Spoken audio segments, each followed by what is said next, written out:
hoje,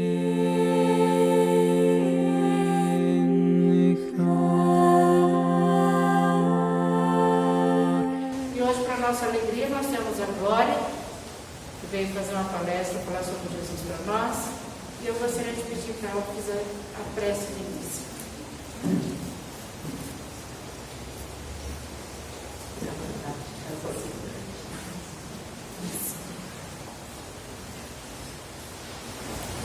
Boa noite a todos.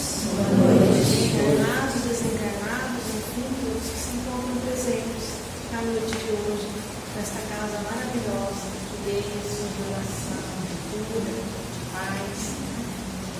Então, neste momento, eu convido a todos se sentirem à vontade, fechando os olhos, tudo bem. Se não, pode ficar de olho aberto, conforme acharem melhor.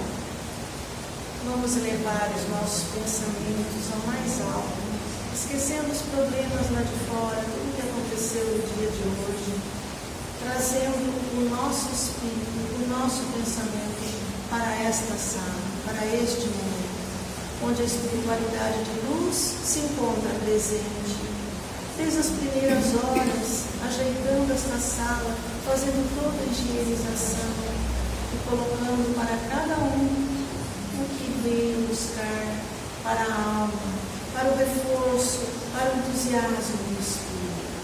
E cada um sentou exatamente no lugar que já estava determinado. E a partir do momento que aqui chegamos, já começamos a receber os benefícios do mais alto, do grande Pai, do Mestre Jesus e a espiritualidade responsável pelos trabalhos da casa, prepararam para cada um de nós.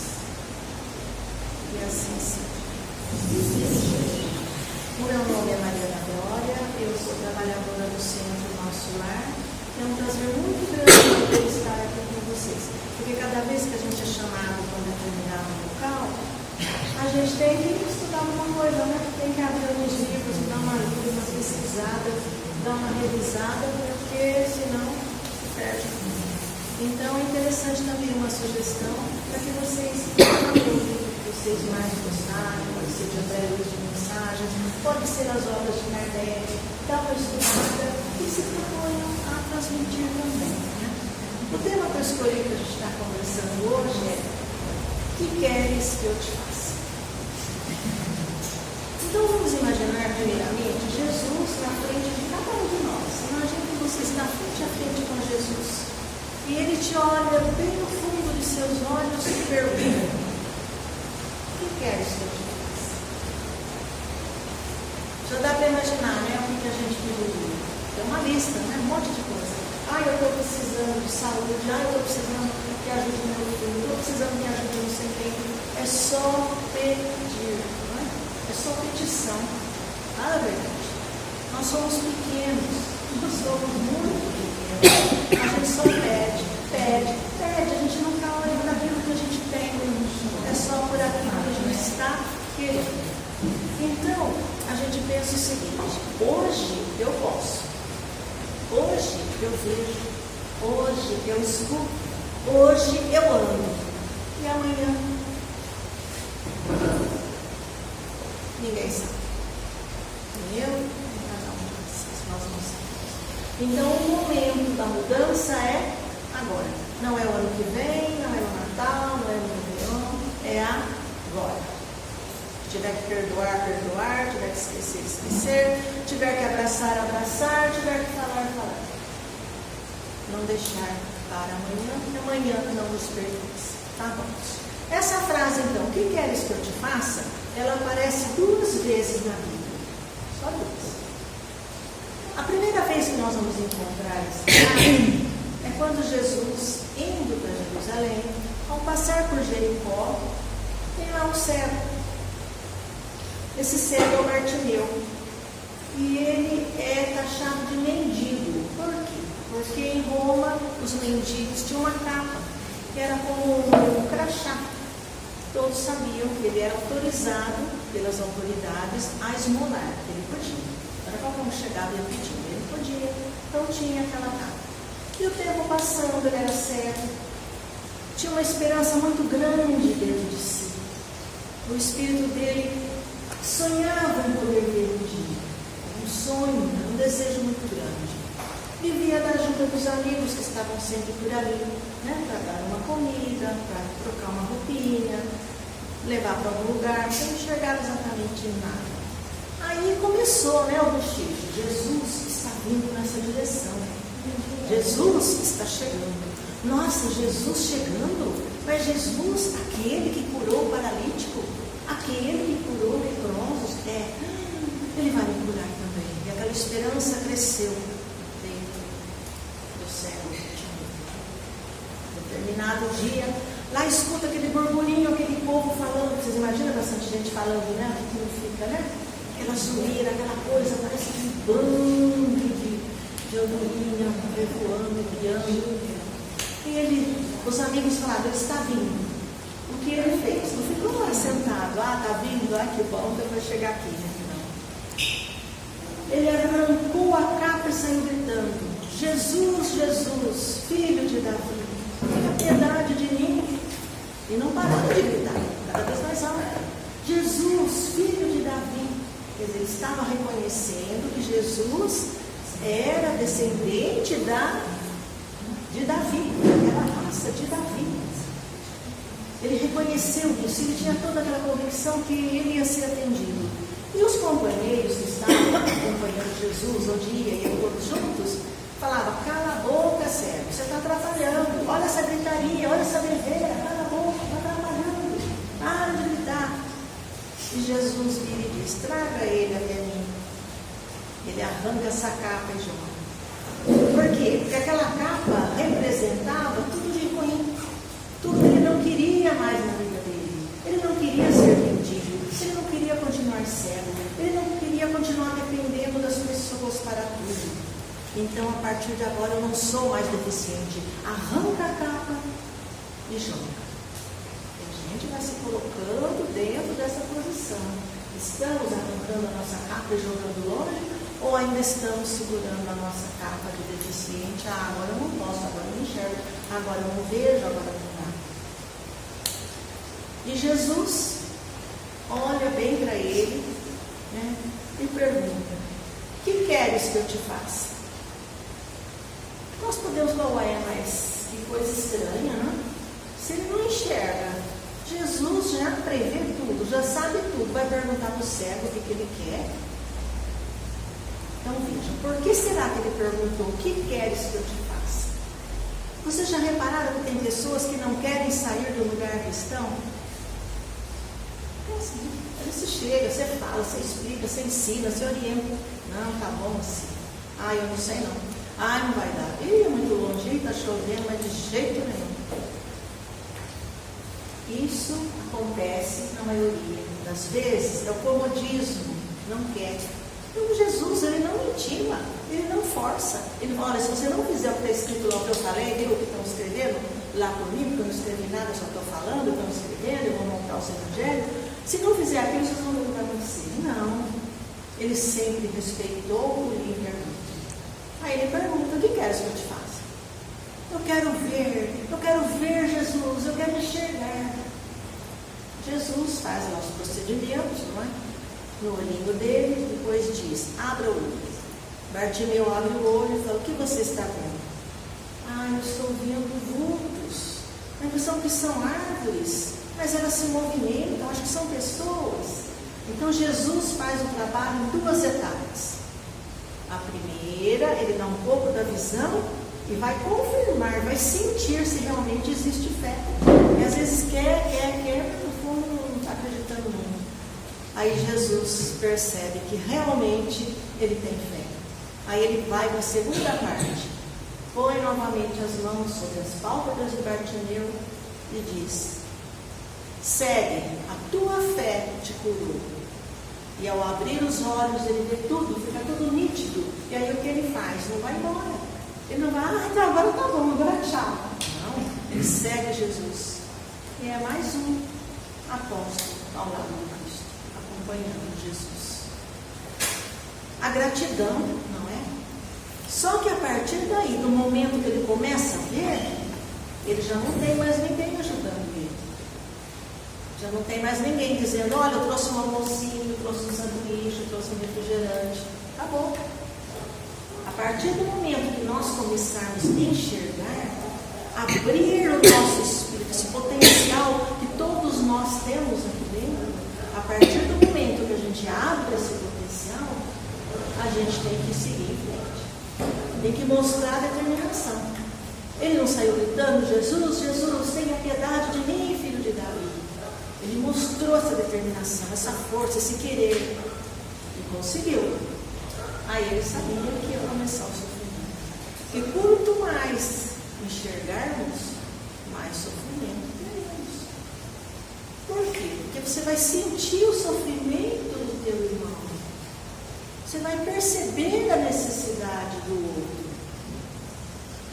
E você vai sofrer junto. Aquele que não sabe nada, que não enxerga nada, está tudo bem. Vocês já perceberam que tem pessoa que tem mil coisas para fazer, para enxergar, mas só vive dentro, não está nem aí. Não é que ela está super feliz, ela não conhece, ela não vê, ela continua como partidinho, cego. Muito bem. E a segunda vez que aparece essa frase na Bíblia, que queres que eu te faça? É quando Saulo de Tarso, perseguidor dos cristãos, era de um alto gabarito, né? Ele fazia parte do sinédrio, doutor da lei, falava o hebraico, o aramaico, o grego, era muito culto. Ele estudou 5 anos com o mestre Gamaliel, que deu toda a instrução para ele da religião judaica. E ele era nascido na Turquia, mas tinha cidadania romana. Então, se considerava um romano, ele tinha mais privilégios. Se um dia ele fosse preso, ele ia ser julgado, ele tinha o direito de ser julgado diante de César. Não era ser julgado nos bastidores, era diante do Todo-Poderoso. Ele tinha o direito a não receber açoites antes do julgamento. Como os outros, já foi preso, está suspeito, já era açoitado. Aconteceu com Jesus. Então, os privilégios que ele tinha a favor de si, por ter a cidadania, por ser uma pessoa em alto escalão. E o que ele fazia? Ele cumpria a lei que era dada para ele: você vai fazer isso, isso, isso, eu estou te mandando porque você vai obedecer essas leis. Ele cumpria, ele fazia, ele era leal, ele era firme naquilo que tinha que ser. Quem lê o livro Paulo e Estevão sabe muito bem disso daí. Ele participou do julgamento de Estevão, ele ajudou na condenação. Estevão era o irmão da noiva dele, da Abigail. Imagina, ele cumpria a lei. Por pior que ele se sentisse, ele era fiel, ele era leal à chefia maior. Mas isso deixava o coração dele feliz? Não. Deixava internamente ele em paz? E Abigail tinha contato com Ananias, que era um velho, um idoso, que falava de Jesus, defendia o cristianismo. E o que Abigail fazia? Dizia o seguinte para Paulo: Paulo, você está assim amargurado, angustiado, nada está bom para você, está sempre irritado, porque você precisa se esvaziar de tanta maldade e deixar Jesus penetrar em você com a paz que ele ensina. Ele ficou furioso, né? Não hesitou em prender Estevão, matar Estevão apedrejado e aprovar que aquilo estava correto. Mas ele não tinha paz, não encontrava paz. Estava cumprindo o que era para cumprir, mas não tinha sossego. E de repente, ele pega lá no Sinédrio autorizações, as cartas, né, autorizando que ele fosse à caça dos cristãos. Onde estiver brotando aí cristianismo é para prender. Suspeito, vai preso. E eu levo acorrentado diante lá no Sinédrio para julgamento. E lá vai a caravana direto para Damasco. O objetivo maior: prender Ananias. Então, vamos acabar com esse velho que está aí, insuflando esse cristianismo. Vamos dar fim. Primeiro vai ser ele, e os outros pelo caminho que a gente achar. Só que chegando próximo a Damasco, está lá montado a cavalo, aquele cavalo todo chique, bonitão, todo equipado, levando a caravana consigo, os seus 3 ajudantes principais ali do seu lado, né? Jacó, Jonas e Demétrio, está indo com ele. quando de repente os companheiros também veem uma luz muito forte surgir na frente, mas eles só veem essa luz. De repente a luz apaga e esses três mais próximos acham que foi um relâmpago, uma ilusão, né? Mas o Paulo, até então Saulo, né, de Tarso é onde ele nasceu, na Turquia, ele fica deslumbrado com aquela luz vai se tornando forte, e no meio o vulto de Jesus. E Jesus diz a ele: por que me persegues, Saulo? Por que você está lutando contra os grilhões que já te prendem? E ele pergunta: quem é o Senhor? Ele diz: eu sou Jesus. Diante disso, você imagina toda aquela energia invadindo esse homem. O que aconteceu? Tombou do cavalo.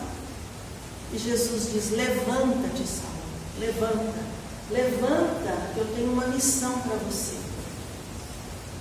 E você vai cumprir essa missão. Você vai entrar na cidade. Esse entrar na cidade é como para nós um convite para que nós entremos na vida, entremos na cidade. É como se dissesse: se aprofunde no Evangelho. Como disse Emmanuel, o Evangelho, quanto mais você estuda, mais você vai conhecendo o mundo. É como conhecer um país. Você vai conhecer cada recanto daquele país, cada costume, cada cidade, cada pessoa. Por que esse conselho? Porque cada pessoa que entra em nossa vida é uma pecinha do quebra-cabeça. Existem muitas perguntas. A gente não pergunta: por que eu? Por que eu estou assim? Por que com o meu amigo é diferente? Por que com o meu cunhado, o meu parente não é desse jeito? Por que eu? Por que tem que ser eu e não o outro? São perguntas e mais perguntas, mas só tem uma resposta, que é Jesus. O próprio Jesus disse: eu sou o caminho, a verdade e a vida. Não existe outro. Então todo aquele que sai da trilha que Jesus já mostrou qual é, o manual de Jesus é o Evangelho. Está ali, está escrito. Quando você compra um eletrodoméstico, está lá escrito: olha, você tem que fazer assim para funcionar. Jesus falou: sua vida será de felicidade se você cumprir tais e tais coisas. Não precisa muita coiseira. Amar a Deus sobre todas as coisas, sobre todas. Agora torcer o pé: eu não mereço. Justamente comigo, tinha que ser eu. Agora está tudo certo, porque no casamento de salto, já não posso. Eu já não diz, já não entende, já não ama a Deus acima de tudo. É só quando a coisa está boa. E o próximo como a ti mesmo. Resume tudo isso. Não precisa muita coiseira. É isso daí só. Vou. E aí, diante disso, ele fica desesperado com aquilo. Ele conversa. E essa conversa com Jesus, os três companheiros ficam assustados. Eles se entreolham e dizem: ele não estava vendo bem, ele está com algum problema. Aí um deles diz: é o sol, é esse deserto, é o calor. Eu tenho experiência, eu já andei muito levando caravana no deserto. Passa mal mesmo, ele não está bem. E ele começa a chorar. Paulo de Tarso chora e passa a mão no olho, como que querendo tirar aquela cegueira que a luz lhe trouxe. Diante daquela paz que invade o seu corpo, que toma conta do seu espírito, ele se transforma. Aí um dos companheiros disse: nós precisamos retornar a Roma, temos coisas para resolver lá e vamos buscar ajuda. E ele diz: eu sempre fui o chefe de vocês, fui o Senhor. A partir de agora, eu serei um escravo e vocês serão os senhores. Façam o que achar que deva ser feito. Estranharam tanta humildade. Olha, ele não está enxergando, não está enxergando. Não estou enxergando. Mas eu tenho que entrar na cidade. Tá, então se encarregou de levá-lo até a cidade. Jesus não disse para ele, olha, você vai para a cidade, você vai na pensão X, você vai encontrar o Y, você vai falar com o H. Daqui 3 decênios, daqui 30 anos, a sua missão vai estar cumprida. Não deu esse monte de encargo. Ele já encaminhou para que entrasse na cidade. E a partir daquele momento, diante de tanta luz, de tanta transformação no seu espírito, ele não perguntou mais nada. Ele falou com determinação, que queres que eu faça? Mas quando disse, que queres que eu faça, Jesus?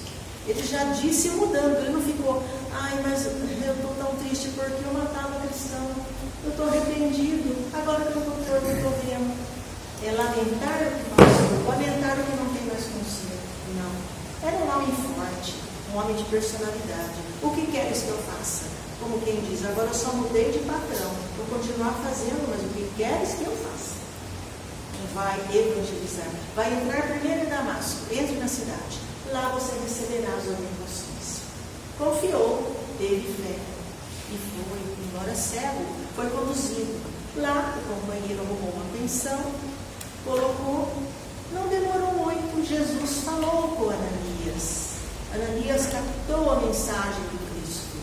Vá procurar Saulo em tal lugar. Mas como que eu vou até lá, mestre? Ele quer me matar, eu sou cristão. Como que eu vou chegar diante dele? Não vai te matar. Pode ir comigo. E lá foi Ananias. Chegou na pensão, procurou. Eu quero falar com o Saulo de Tarso. Pois não. Entra, está naquele quarto. Na hora que chegou, ele falou, Saulo.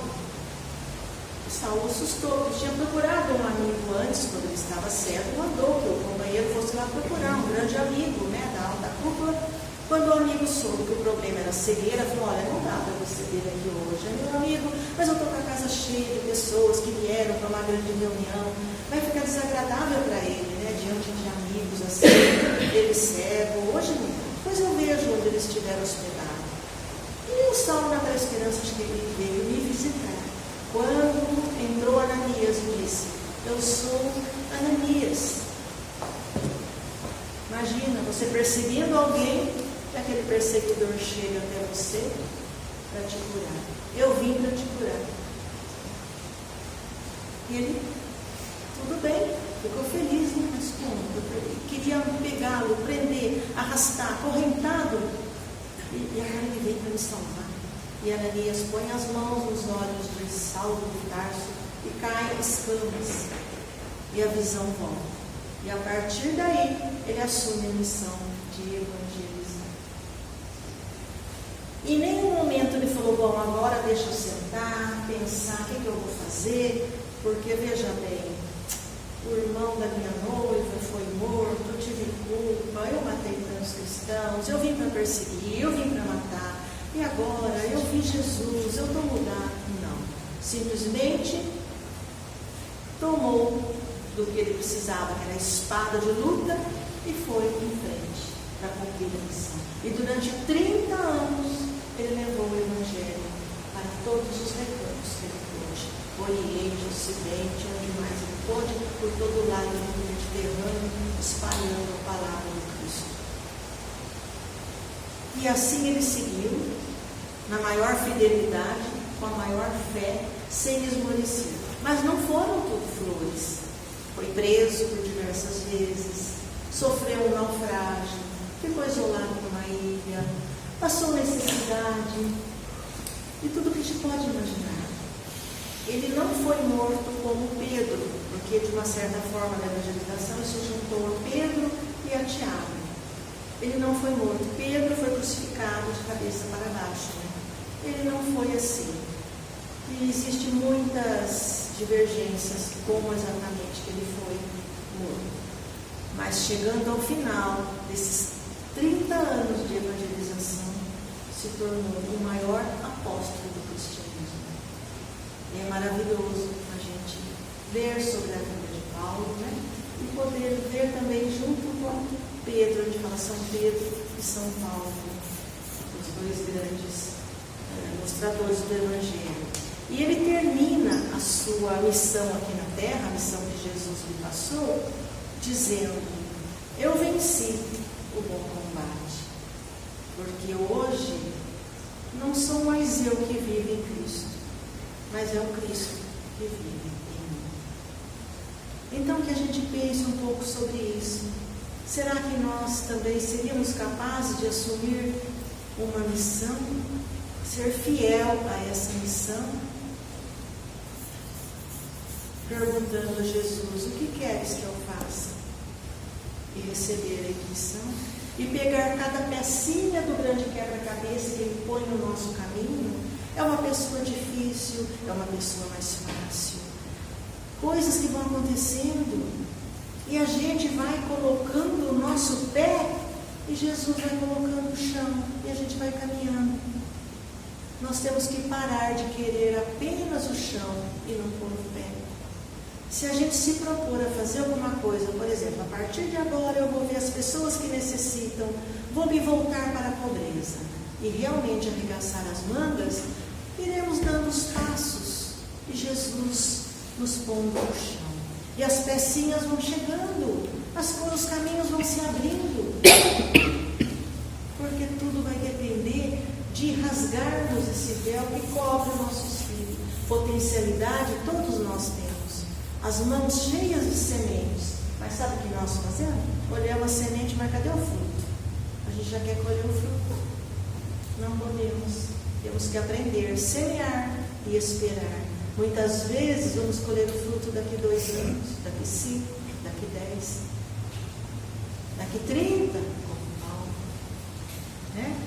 Traçar metas e realmente seguir. Meus irmãos, era isso que eu tinha para trazer para vocês. Espero que alguma coisinha tenha ficado para a gente, né? Primeiro que escuta quem está falando, que a gente realmente possa fazer alguma coisa pelo irmãos, tá? Muito obrigada a todos, viu? Foi um prazer muito grande. Obrigada.